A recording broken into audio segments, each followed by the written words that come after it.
Matthew chapter 23. Then Jesus spoke to the crowds and to his disciples.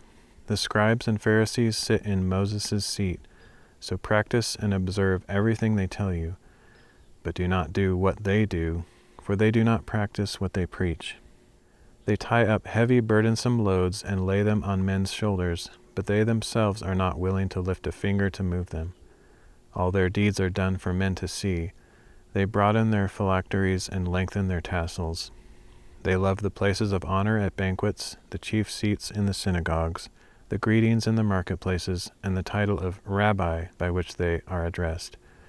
But you are not to be called Rabbi, for you have one teacher, and you are all brothers. And do not call anyone on earth your father, for you have one Father who is in heaven. Nor are you to be called instructors, for you have one instructor, the Christ.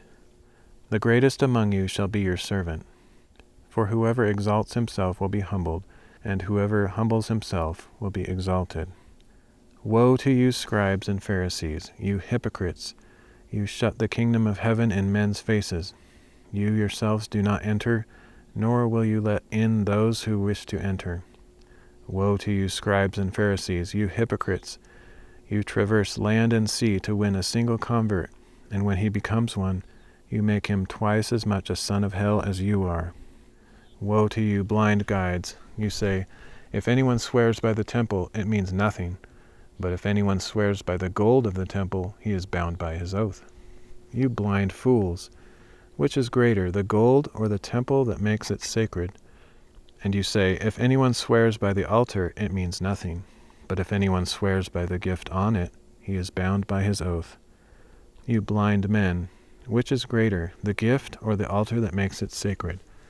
So then, he who swears by the altar swears by it and by everything on it. And he who swears by the temple swears by it and by the one who dwells in it. And he who swears by heaven swears by God's throne and by the one who sits on it. Woe to you, scribes and Pharisees, you hypocrites! You pay tithes of mint, dill, and cumin. But you have disregarded the weightier matters of the law, justice, mercy, and faithfulness.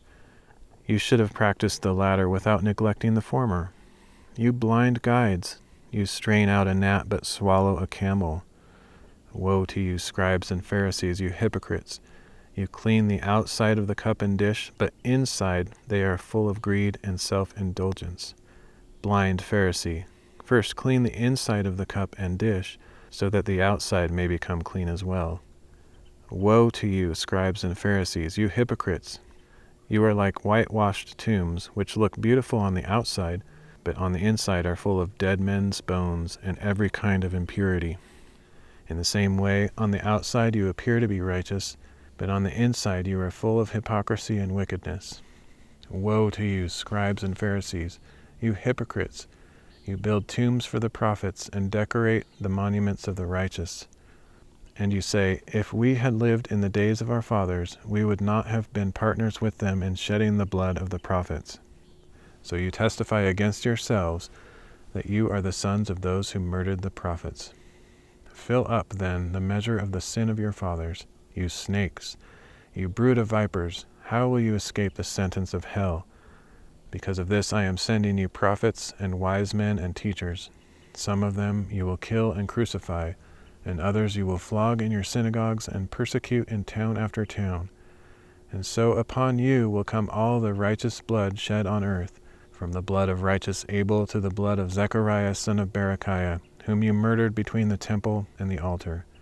Truly I tell you, all these things will come upon this generation. O Jerusalem, Jerusalem, who kills the prophets and stones those sent to her. How often I have longed to gather your children together as a hen gathers her chicks under her wings, but you were unwilling. Look, your house is left to you desolate. For I tell you that you will not see me again until you say, Blessed is he who comes in the name of the Lord.